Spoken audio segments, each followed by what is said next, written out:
Hey, what's up, everybody? This is Michael D. Fry, and I'm talking about relationships again. I want to take a little segue today and just make sure it's clear, abundantly clear, that even though we're working on having better relationships and building just deeper and meaningful relationships, we don't need to put everything on that relationship. Don't be so interdependent in one another. Like, we need each other, but we should never need each other the way we need God, or to even think. Like, I there's nobody I need to help me think. You see what I'm saying? We shouldn't be so interdependent in that. And sometimes in life we're so focused on that, whether it's a parent, whether it's a spouse, even our pastors. Sometimes it's like we have that person or that we go to before we think of things. No, sometimes you just need to come up with it and figure things out for yourself and work it through yourself. And the way I see it, we all have some level that we're supposed to lead or show others or be an example to. I used to hear athletes back in the day like, I'm not a role model, I'm not a role model. Like, whether you want to or not, there's always somebody looking at you, looking to see what you're doing and things like that, and emulating you and pattern after you, especially people that have kids. Your kid's going to be patterned after you, whether you like it or not, whether you're a good example or not. So why not be a good one? But anyway, so the point is, you want to be, how can I say it? You want to have healthy relationships. You don't want to depend so much on that other person in order to make a life-changing event. Let's say, like, hey, if you're single and you want to take a job, you shouldn't have to wait for your friend to come in town to talk to you before you decide to do it. I mean, there may be some things you want to bounce things off of, but ultimately you want to be the one making decisions, because if you're doing everything for other people, that won't last, and then you won't be happy, because what you'll find yourself in a place that you're just doing things just to please people. You know, I would say growing up, like, I just wanted to please my parents, so I went to church, and that's just what we did. But at some point in time, I knew God for myself and loved God for myself, so I wasn't just doing it so that they'll be happy. My thing is, like, if you're just doing things just for other people to be happy, that's not really who you are. You know, there are compromises that we have to make in order to make better relationships better, but you shouldn't be so leaning on them and depending on them for those things. The only person that we lean and trust on in that degree is God. Proverbs talks about that in Him we live, move, and have our being. That's not the one I wanted to say. The one I wanted to say was that trust in the Lord with all our heart and lean not to your own understanding. In all our ways, acknowledge Him in your directed path. I think I messed that up. I know I messed that up. It's just something about this camera. So what I'm going to do is I'm going to get it, because I want you to get the word for what it is. I'm not a heathen, I know my word, but we all just need a little help, guys.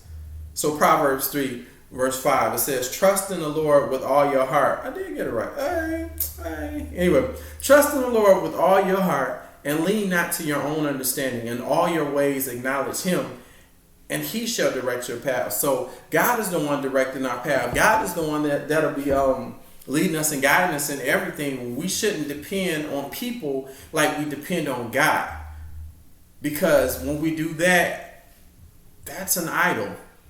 You know, anything that we look to for guidance, for counsel, even more than God, is an idol. I mean, even our pastors are there to help point us to God. We shouldn't not do everything because I got to go talk to the pastor, I got to talk to the, not saying you value good counsel, but you should be able to think on your own and pray for your own things. Like, if there's some emergency going on in your life, you should know to just pray.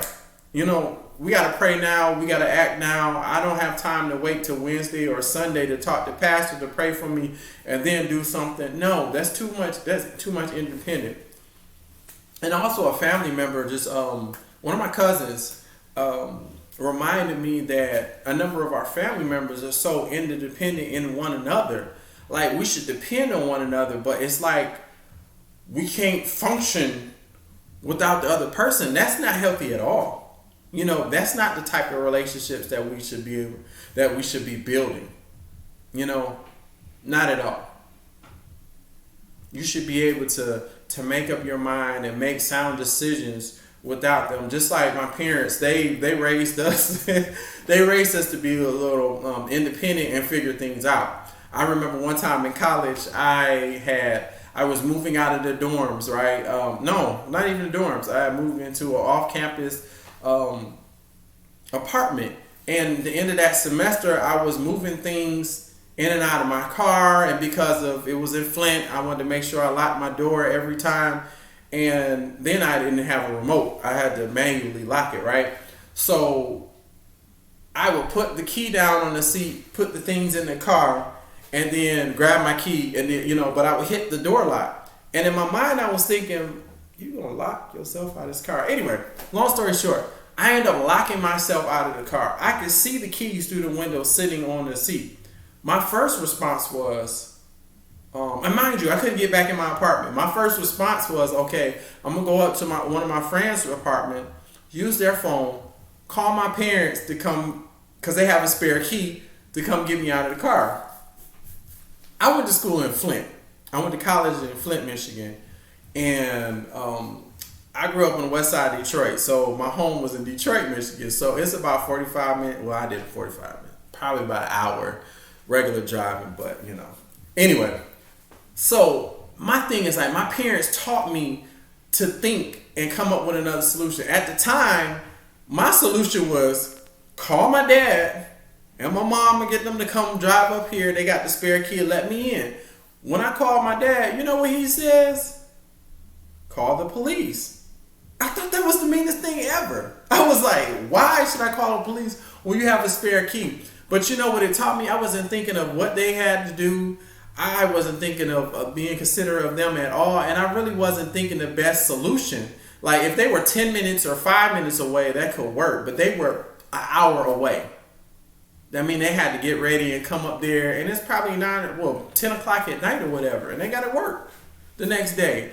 I was in college, so after I came out that semester, I didn't have nothing to do but wait for my internship to start. But anyway, this is what I'm saying. We shouldn't be so dependent on people. Like in that example, I was dependent on my parents to come up with the solution, but my parents taught me something. Hey, you could think of this and figure it out yourself, because we're not going to always be there. And I thank God for them teaching those examples, because even to this day, my parents are going on with the Lord. So it's a lot of things in life I had to just figure out or know who to go to. But my thing is that they've taught us at a young age to not be so interdependent on them. Even when we were in college, or I was away in an internship in Kentucky, I figured things out, messed up on my taxes, and I didn't have any money because the government took everything in my account. And I figured out how to do ramen noodles and fried rice or whatever that I had in my refrigerator until payday. And my mom and dad asked, well, why didn't you just call me? We could have sent you some money and things like that. I didn't think of that. That was my very last resort is to ask them. I put it like this. They taught us to try and exhaust everything first. Figure out what you could do first and then come to us. So I said all this. I may have hopefully I didn't lose you in my long explanations of stuff. But my thing is, like, don't become so interdependent on people.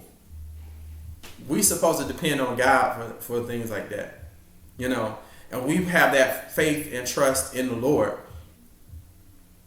but not so much into people that we can't function or do anything until we hear them say something or they tell us what to do. No, we should be just growing in thought process. And also, if you're that friend or that pastor or that person or leader or whatever, or even spouse, that people can't do anything unless they ask you, unless you do it, you're hindering them.